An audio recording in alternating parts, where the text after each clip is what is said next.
Hey guys, welcome back to कलंजेशन sector. So सबसे पहले आज है रक्षाबंधन, तो आप सभी को रक्षाबंधन की ढेर सारी शुभकामनाएं। सो गाइस, आगे बढ़ते हैं। आगे बढ़ने से पहले मुझे बताइए लास्ट वीडियो में हम लोगों ने क्या किया था। लास्ट वीडियो में हम लोगों ने 5 चीजें देखी थी। एक, एंथैल्पी ऑफ फ्यूजन। क्या होता है एंथैल्पी ऑफ फ्यूजन का मतलब? 1 मोल ऑफ सॉलिड को लिक्विड में कन्वर्ट करने के लिए at a constant temperature and constant pressure जो हीट एनर्जी यूज होती है उसी को हम लोग क्या कहते हैं? That is what enthalpy of fusion. उसके बाद एंथैल्पी ऑफ वेपराइजेशन मतलब 1 मोल ऑफ लिक्विड को गैसेस में कन्वर्ट करने के लिए at constant temperature and constant pressure जो हीट एनर्जी यूज होती है उसको हम लोग कहते हैं एंथैल्पी ऑफ वेपराइजेशन। उसके बाद enthalpy of sublimation 1 mole of solid को डायरेक्टली कन्वर्ट करने के लिए क्या में गैसेस में at a constant temperature and pressure जो हीट एनर्जी यूज होती है उसको हम लोग कहते हैं enthalpy of sublimation. Then enthalpy of atomisation. क्या होता है enthalpy of atomisation?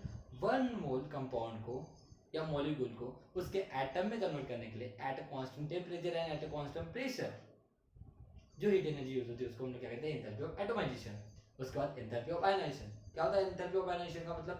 That is what 1 mole of gaseous metal को आयन में कन्वर्ट करने के लिए at a constant temperature and constant pressure जो हीट एनर्जी यूज होती है उसको हम लोग क्या कहते हैं?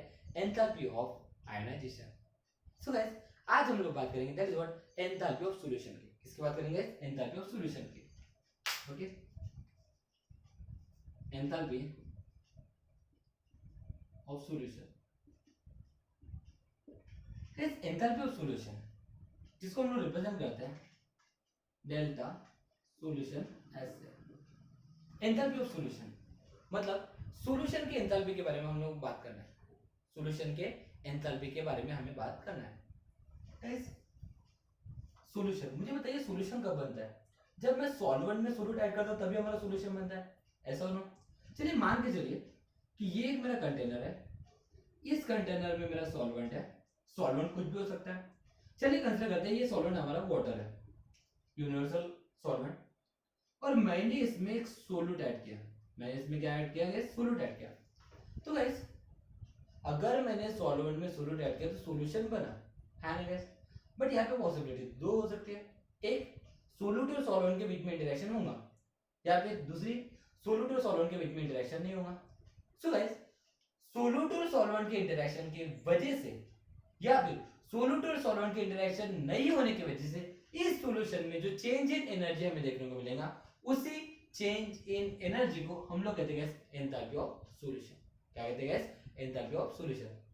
सोल्यूट और सॉल्वेंट के इंटरेक्शन होने की वजह से जो चेंज इन एनर्जी दिखेंगी या फिर उनके इंटरेक्शन नहीं होने की वजह से जो वहां पे चेंज इन एनर्जी दिखेंगे उसी को हम लोग कहते हैं that is what enthalpy of solution. एक काम करते हैं, एंथैल्पी ऑफ सॉल्यूशन को समझने के लिए और कुछ समझने की कोशिश करते हैं। देखिए गाइस, जब भी मुझे एंथैल्पी ऑफ सॉल्यूशन समझना है ना तो मुझे पहले तो दो चीजें समझनी जरूरी है। दैट इज व्हाट, एक, मुझे अगर एंथैल्पी ऑफ सॉल्यूशन समझना है तो एंथैल्पी ऑफ सॉल्यूशन समझने के लिए हमें दो चीज समझना पड़ेगा। एक, enthalpy of lattice, enthalpy of lattice, और दूसरा होता है enthalpy of hydration, enthalpy of hydration. तो एक काम करते हैं, एंथैल्पी ऑफ सॉल्यूशन समझने से पहले एक काम करते हैं, पहले एंथैल्पी ऑफ लैटिस क्या होता है और एंथैल्पी ऑफ हाइड्रेशन क्या होता है उसको समझने की कोशिश करते हैं। तो इसको समझने के लिए मैं यहाँ पे 3 कंडीशन अप्लाई करता हूँ। मान के चलिए condition number first, condition number second, condition number third.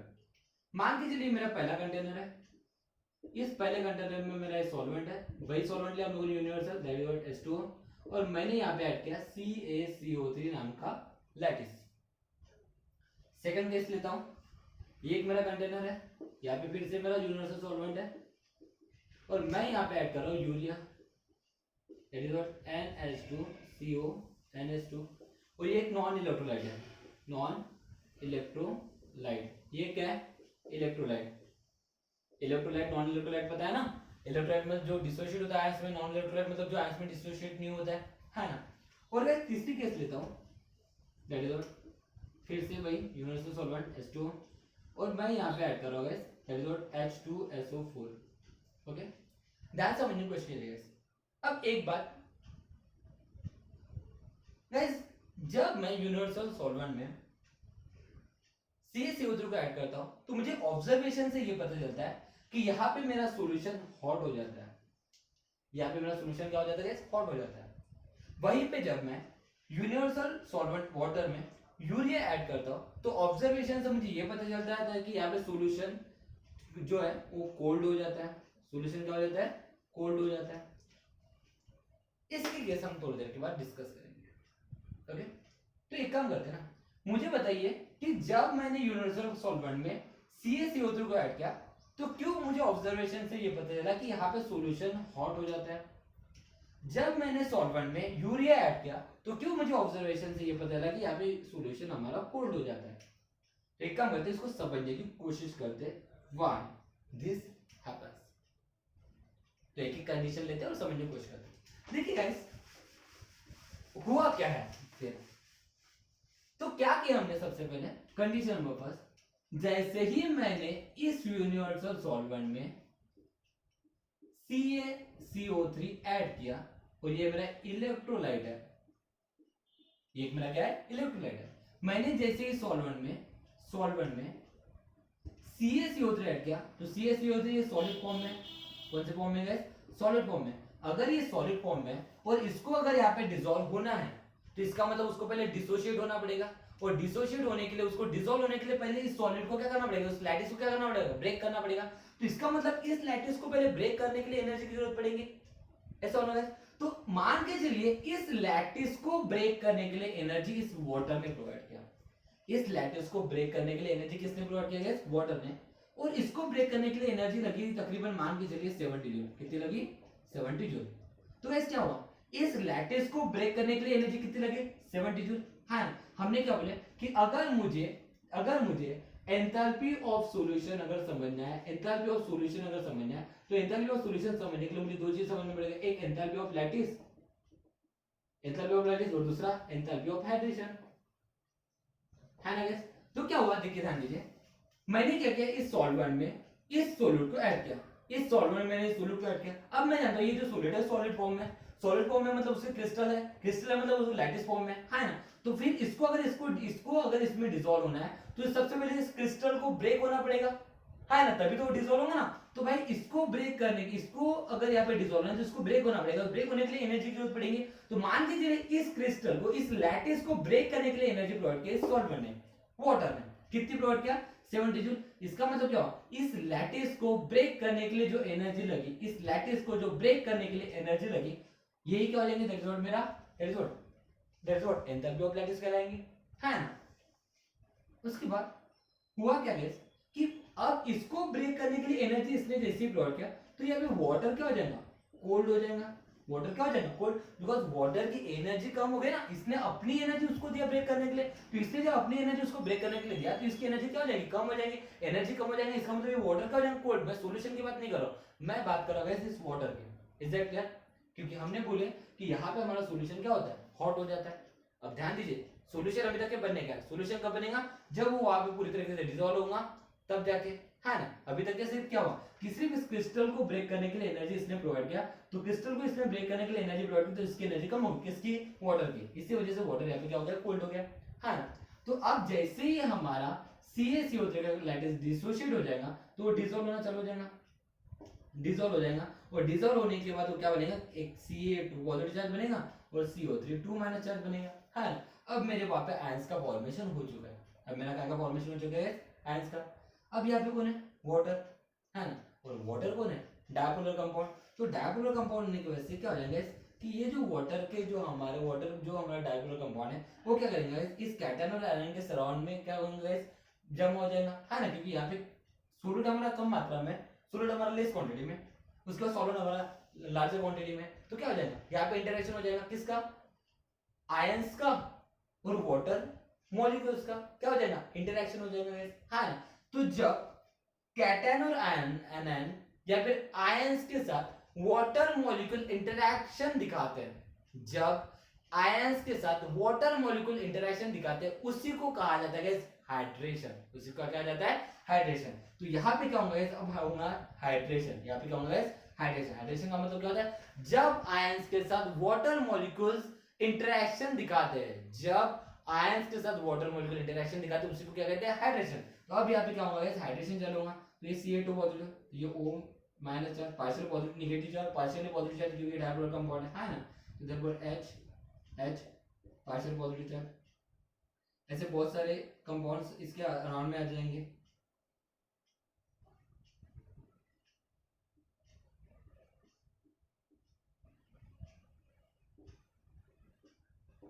है ना। क्या होगा गाइस, यहाँ पे क्या हो रहा है, यहाँ पे हमें दिख रहा है कि यहाँ पे क्या हो रहा है गाइस, हाइड्रेशन हो रहा है। जब आयंस के साथ वाटर मॉलिक्यूल इंटरेक्शन दिखाते हैं तो उसी प्रोसेस को क्या कहते हैं, हाइड्रेशन कहते हैं। और गाइस हमेशा याद रखिए, हाइड्रेशन में हमेशा एनर्जी जो होती है ना, हाइड्रेशन में हमेशा जो एनर्जी होती है वो क्या होती है गाइस, रिलीज होती है। हाइड्रेशन में हमेशा एनर्जी क्या होती है, रिलीज होती है। तो यहाँ पे क्या हुआ, ध्यान दीजिए, क्या हुआ गाइस कि जब मैंने यहाँ पे क्रिस्टल यहाँ पे ऐड किया CaCO3 का, तो उसको ब्रेक करने के लिए एनर्जी लगी 70 जूल।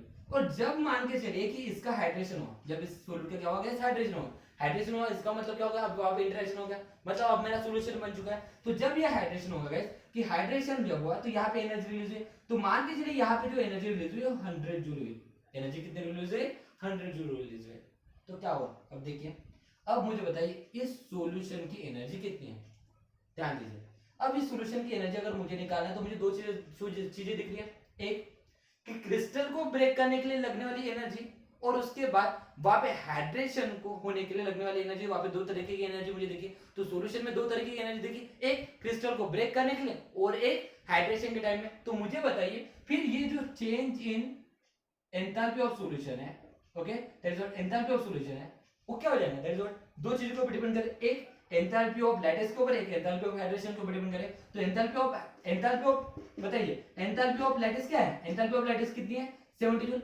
अब बात ऐसी कि एनर्जी यहाँ पर उसने क्या किया था, अपनी एनर्जी उसको दिया था, अपनी एनर्जी उसको दिया था, इसका मतलब ये वैल्यू क्या हो जाएगी, -70, है ना। और उसके बाद यहाँ पे क्या हुआ, जब हाइड्रेशन हुआ तो एनर्जी रिलीज हुई, कितनी हो गई, 100 जूल। तो देखो यहाँ पे कितना हो जाएगा, 30 जूल एनर्जी यहाँ पे एक्स्ट्रा प्रोवाइड हो गई, है ना। इसका मतलब क्या होगा कि जब यहाँ पे सॉल्यूशन बना तो इस सॉल्यूशन में मुझे क्या दिखा कि यहाँ पे एक्स्ट्रा एनर्जी मुझे दिखी, क्योंकि उस लैटिस को ब्रेक करने के लिए सिर्फ 70 जूल एनर्जी लग रही थी, लेकिन हाइड्रेशन होने के लिए वहां पे 100 जूल एनर्जी रिलीज हो रही थी। इसका मतलब 70 जूल एनर्जी तो वहां पे कम हो गई थी, लेकिन अब 100 जूल एनर्जी वहां पे रिलीज होने की वजह से 30 जूल एनर्जी वहां पे एक्स्ट्रा प्रोड्यूस होगी। तो 30 जूल एनर्जी अगर एक्स्ट्रा प्रोड्यूस हुई, इसका मतलब क्या होगा कि इस सॉल्यूशन में अब एक्स्ट्रा एनर्जी आई, इसी वजह से यहाँ पे सॉल्यूशन क्या होगा, हॉट हुआ, सॉल्यूशन क्या होगा, हॉट हुआ। लेकिन ये हमेशा हम लोग यहाँ पे प्रेडिक्ट नहीं कर पाएंगे। देखिए ये प्रेडिक्टेबल चीज है, डिपेंड करेगा कि सोल्यूट यहाँ पे कैसा है, डिपेंड करेगा यहाँ पे सोल्यूट कैसा है ना। जैसे यहाँ पे CaCO3 कि CaCO3 को ब्रेक करने के लिए जो एनर्जी लगी वो कम लगी, लेकिन हाइड्रेशन के टाइम में एनर्जी ज्यादा लगी। लेकिन डिपेंड्स, मान के चलिए कि ऐसा केस रहा कि सोल्यूट को हमें ब्रेक करने के लिए एनर्जी ज्यादा लगी और उसके बाद वहां पे हाइड्रेशन में कम एनर्जी रिलीज हुई, तो उस समय सॉल्यूशन क्या हो सकता है, कोल्ड हो सकता है। इसका मतलब यहाँ पे डिपेंड करेगा हमारा सोल्यूट डिपेंड करेगा, बाद में बात करेंगे उसके बारे में। लेकिन यहाँ से हमें क्या समझ में आएगा कि सॉल्यूशन का अगर मुझे एंथैल्पी पता करना है, एंथैल्पी ऑफ सॉल्यूशन पता करना है, तो एंथैल्पी ऑफ सॉल्यूशन दो चीजों के ऊपर डिपेंड करती है, एक हमारे एंथैल्पी ऑफ लैटिस के ऊपर और एक हमारे एंथैल्पी ऑफ हाइड्रेशन के ऊपर। ऐसा होना गाइस। चलिए एक काम करते हैं, दूसरा एग्जांपल लेने की कोशिश करते हैं, यूरिया वाला लेने की कोशिश करते हैं। अब क्या होगा गाइस, देखिए जैसे मान के चलिए मैंने सेकंड केस में क्या किया, ये हमारा कंटेनर है, यहाँ पे हमारा यूनिवर्सल सॉल्वेंट है वाटर। अब मैंने यहाँ पे क्या किया, मैंने यहाँ पे ऐड किया यूरिया, मैंने क्या ऐड किया गया, यूरिया। अब यूरिया एक क्या है, नॉन इलेक्ट्रोलाइट है, क्या है गैस, नॉन इलेक्ट्रोलाइट। तो जैसे ही मैंने यहाँ पे यूरिया का लैटिस ऐड किया तो उसको ब्रेक करने के लिए एनर्जी लगेंगे। चलिए मान के चलिए इसको ब्रेक करने के लिए भी 70 जूल एनर्जी लगी, इसको ब्रेक करने के लिए भी कितनी एनर्जी लगी, 70 जूल। अब इसको ब्रेक किया यूरिया को जब मैंने ब्रेक किया, ब्रेक करने के लिए एनर्जी कितनी लगेगी, 70 जूल, ओके। बट यूरिया एक क्या है गैस, यूरिया एक नॉन इलेक्ट्रोलाइट है। अगर ये नॉन इलेक्ट्रोलाइट तो ये आयंस फॉर्मेशन करेगा क्या, और अगर ये यूरिया आयंस फॉर्मेशन ही नहीं करेगा, यूरिया अगर मेरा आयंस फॉर्मेशन ही नहीं करेगा, क्योंकि वो एक नॉन इलेक्ट्रोलाइट है। नॉन इलेक्ट्रोलाइट मतलब क्या होता है, जो हमारे वाटर में आयन फॉर्मेशन नहीं करते, तो ये आयन फॉर्मेशन नहीं करेगा, मतलब सॉल्वेंट में आयन फॉर्मेशन नहीं करते, मतलब एक ऐसा कंपाउंड है जो आयन फॉर्मेशन नहीं करेगा। जैसे ग्लूकोज हो गया, ये भी आयन फॉर्मेशन नहीं करता, मतलब एक नॉन इलेक्ट्रोलाइट है ना। तो यहाँ पे यूरिया क्या हो गया, यूरिया को ब्रेक करने के लिए एनर्जी तो उसने प्रोवाइड किया, इसने वाटर में, लेकिन यूरिया एक नॉन इलेक्ट्रोलाइट है। नॉन इलेक्ट्रोलाइट इसका मतलब वहां पे आयंस का फॉर्मेशन नहीं होगा, और अगर वहां पे आयंस का फॉर्मेशन नहीं होगा, अगर वहां पे आयंस का फॉर्मेशन नहीं होगा तो फिर वहां पे हाइड्रेशन होगा क्या। हाइड्रेशन का मतलब क्या होता है, जब आयंस को वाटर मॉलिक्यूल इंटरेक्ट करते हैं, लेकिन यहाँ पे आयंस बने ही नहीं, तो यहाँ पे हाइड्रेशन होगा क्या, नहीं। तो हाइड्रेशन ही नहीं होगा, तो हाइड्रेशन के लिए एनर्जी, हाइड्रेशन नहीं होगा तो वहां पे एनर्जी रिलीज होंगी क्या, नहीं होंगी। इसका मतलब क्या होगा कि यहाँ पे सिर्फ उस लैटिस को ब्रेक करने के लिए एनर्जी लग रही है, that is what enthalpy of solution अगर मुझे इसका निकालना है, एंथैल्पी ऑफ अगर मुझे सॉल्यूशन निकालना है तो एंथैल्पी ऑफ सॉल्यूशन दो चीज के ऊपर डिपेंड करता है, एक एंथैल्पी ऑफ लैटिस और एक एंथैल्पी ऑफ व्हाट हाइड्रेशन, है ना। तो मुझे पता है यहाँ पे एंथैल्पी ऑफ हाइड्रेशन की वैल्यू 0 क्योंकि आयन का फॉर्मेशन हुआ ही, आयन का फॉर्मेशन नहीं होगा इसका मतलब इसकी वैल्यू 0 है। इसका मतलब यहाँ पे क्या होगा कि एंथैल्पी ऑफ सॉल्यूशन डायरेक्टली किसके ऊपर डिपेंड करे, एंथैल्पी ऑफ लैटिस के ऊपर डिपेंड कर रही है ना। तो अगर ये एंथैल्पी ऑफ लैटिस के ऊपर डिपेंड करे तो मुझे पता है कि लैटिस को ब्रेक करने के लिए एनर्जी इसने कितना प्रोवाइड किया था, 70 जूल। इसका मतलब इसने अपनी एनर्जी प्रोवाइड किया था ना, तो इसने अगर अपनी एनर्जी प्रोवाइड की इसका मतलब इसकी एनर्जी कम होगी, इसका मतलब यहाँ पे सॉल्यूशन क्या होगा, इसका मतलब यहाँ पे सॉल्यूशन क्या होगा, कोल्ड होगा। यहाँ पे सॉल्यूशन क्या होगा, कोल्ड होगा। Is that clear? क्योंकि अब ये इसमें डिसोशिएट हुआ तो है लेकिन आयन फॉर्मेशन नहीं हुआ, इसका मतलब वहां पे क्या होगा कि आयन फॉर्मेशन नहीं हुआ, इसका मतलब वहां पे हाइड्रेशन नहीं होगा। इसका मतलब जो भी सॉल्यूशन बनेगा वो सॉल्यूशन कैसा होगा, मेरा कोल्ड होगा। Is that clear guys? इस केस में सॉल्यूशन हमारा कोल्ड क्यों हुआ, इस केस में हमारा सॉल्यूशन हॉट क्यों हुआ। आई होप सो यहाँ पे कोई डिफिकल्टी नहीं है। ओके, चलिए मान के चलिए हम थर्ड कंडीशन लेते हैं। अब थर्ड कंडीशन में क्या हुआ है, ध्यान दीजिए, सोचने की कोशिश कीजिएगा थर्ड कंडीशन में क्या हो रहा है। अगर आप लोगों को कंसंट्रेशन है तो अब आप लोग अपना दिमाग लगाने की कोशिश करते हो। ये हमारा यूनिवर्सल सॉल्वेंट H2O ले लिया, अब मैंने यहाँ पे किया ऐड H2SO4, क्या ऐड किया गया, H2SO4। अब मुझे बताइए यहाँ पे मेरा सॉल्यूशन कोल्ड होगा या यहाँ पे मेरा सॉल्यूशन हॉट होगा, सोचने की कोशिश गाइस। H2SO4 कोणते फॉर्म में होता है, लिक्विड फॉर्म में होता है। H2SO4 कोणते फॉर्म में होता है गाइस, लिक्विड फॉर्म में होता है। तो मुझे बताइए H2SO4 अगर लिक्विड फॉर्म में है तो क्या उसको लैटिस एंथैल्पी की जरूरत पड़ेगी क्या, उसको ब्रेक करने के लिए एनर्जी लगेगी क्या, नहीं, वो ऑलरेडी लिक्विड फॉर्म में, मतलब वो डायरेक्टली इसमें डिसॉल्व हो जाएगा। तो इसका मतलब यहाँ पे क्या होगा, एंथैल्पी ऑफ लैटिस की वैल्यू क्या हो जाएगी, एंथैल्पी ऑफ लैटिस की वैल्यू क्या हो जाएगी, 0, क्योंकि वो लिक्विड फॉर्म में ना। अगर वो लिक्विड फॉर्म में है इसका मतलब उसको ब्रेक करने, लैटिस को ब्रेक करने के लिए एनर्जी लगती है, वो लगी नहीं रही यहाँ पे। जो पहले केस में लगी थी, लैटिस सेकंड केस में लगी थी, वहां पे लैटिस को ब्रेक करने के लिए एनर्जी लग रही थी। लेकिन यहाँ पे क्या हो रहा है, यहाँ पे मैं H2SO4 ऐड कर रहा हूँ। H2SO4 क्या लिक्विड फॉर्म में होता है, तो H2SO4 अगर लिक्विड फॉर्म में होता है तो मुझे बताइए उसको ब्रेक करने के लिए एनर्जी लगेगी क्या, उसके लैटिस को ब्रेक करने के लिए एनर्जी लगेगी, लैटिस है ही नहीं तो उसको ब्रेक करने के लिए एनर्जी लगेगी क्या, नहीं। इसका मतलब यहाँ पे that is what change in enthalpy of lattice की वैल्यू कितनी हो जाएगी, 0। अब क्या होगा कि जैसे ही H2SO4 यहाँ पे ऐड करूंगा मैं, तो H2SO4 लिक्विड फॉर्म में वो डायरेक्टली, मुझे पता है H2SO4 क्या है, एसिड है और ये एक स्ट्रॉन्ग इलेक्ट्रोलाइट है। तो स्ट्रॉन्ग इलेक्ट्रोलाइट है तो सीधी सिंपल सी बात है गैस कि यहाँ पे क्या हो जाएगा, फिर हाइड्रेशन होना चालू हो जाएगा। क्या होना चालू हो जाएगा, हाइड्रेशन। और हाइड्रेशन होगा इसका मतलब यहाँ पे एनर्जी रिलीज होंगी, एनर्जी रिलीज होंगी। तो इसका मतलब क्या होगा, दैट इज व्हाट कि delta solution of H, that is what enthalpy of solution equal क्या होता है, enthalpy of lattice, enthalpy of lattice plus enthalpy of hydration, है ना। तो मुझे बताइए इसकी वैल्यू यहाँ पे 0 ही है, मतलब डायरेक्टली यहाँ पे हाइड्रेशन की एंथैल्पी रहेगी। और हाइड्रेशन की एंथैल्पी, हाइड्रेशन में क्या होता है, एनर्जी रिलीज होती है, और एनर्जी रिलीज होती है इसका मतलब यहाँ पे सॉल्यूशन कोल्ड होगा, हॉट होगा या क्या होगा, 100% हॉट होगा गाइस, 100% क्या होगा, हॉट होगा।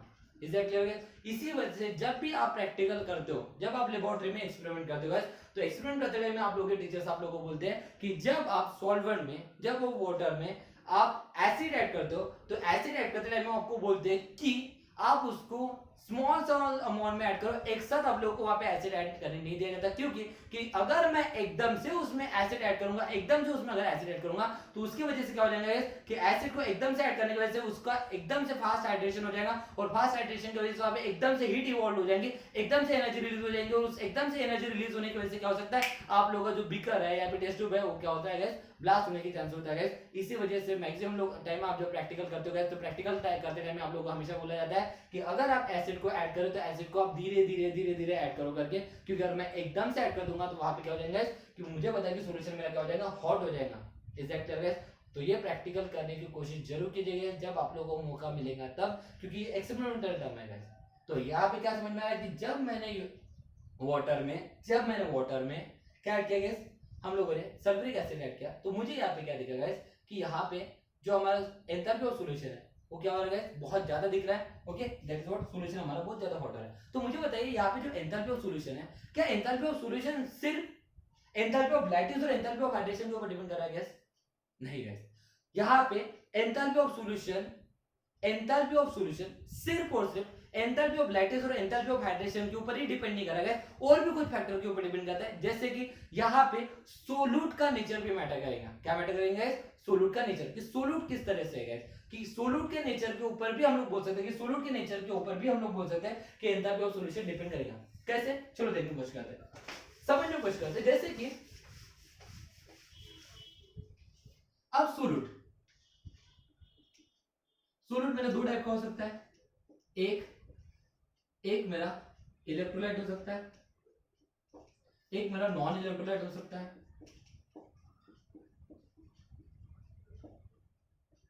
हाँ, अब इलेक्ट्रोलाइट अगर है तो वो एक तो सॉलिड फॉर्म में हो सकता है या फिर वो लिक्विड फॉर्म में हो सकता है। नॉन इलेक्ट्रोलाइट भी सॉलिड फॉर्म में हो सकता है या फिर लिक्विड फॉर्म में हो सकता है। हाँ ना, चलो समझिए किसकी।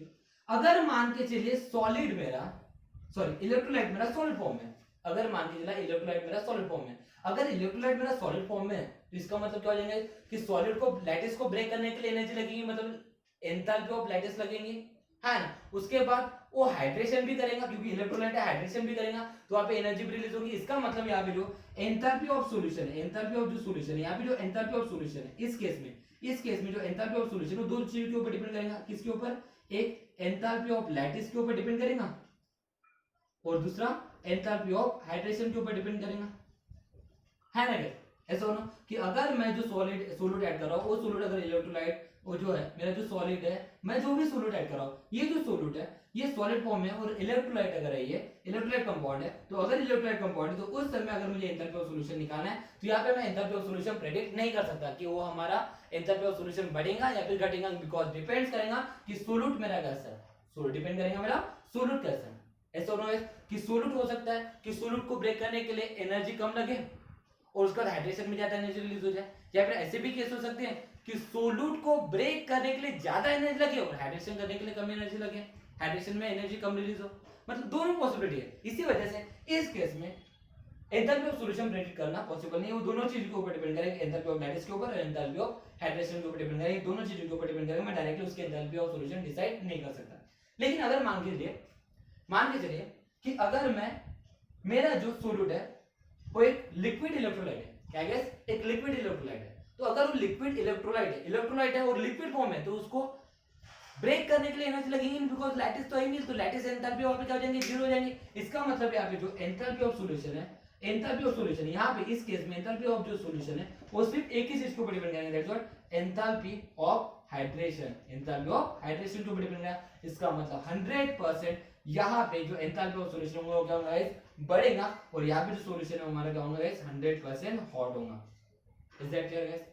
पर यही मान के चलिए मेरा जो सोल्यूट है वो नॉन इलेक्ट्रोलाइट कंपाउंड है और सॉलिड फॉर्म में, तो फिर क्या होगा सर, सिंपल है, नॉन इलेक्ट्रोलाइट है, सॉलिड है, तो 100% कहूंगा कि क्रिस्टल को ब्रेक करने के लिए एनर्जी तो लगेंगी, क्रिस्टल को ब्रेक करने के लिए एनर्जी लगेंगी, बट वो एक नॉन इलेक्ट्रोलाइट, इसका मतलब डिसोसिएट होगा, मतलब हाइड्रेशन नहीं होगा, मतलब वहां पे एंथैल्पी ऑफ हाइड्रेशन की वैल्यू क्या हो जाएगी, जीरो। इसका मतलब यहाँ पे जो एंथैल्पी ऑफ सॉल्यूशन है वो सिर्फ एक ही चीज के ऊपर डिपेंड करेगा, एंथैल्पी ऑफ सॉल्यूशन जो है वो एक ही चीज के ऊपर डिपेंड करेगा, किसके ऊपर, that is what enthalpy of lattice के ऊपर डिपेंड करेगा, किसके ऊपर डिपेंड करेगा, एंथैल्पी ऑफ लैटिस। तो लैटिस को ब्रेक करने के लिए एनर्जी लगेगी, इसका मतलब इस केस में हमेशा सॉल्यूशन क्या होगा, कोल्ड होगा, इस केस में हमेशा सॉल्यूशन क्या होगा, कोल्ड होगा।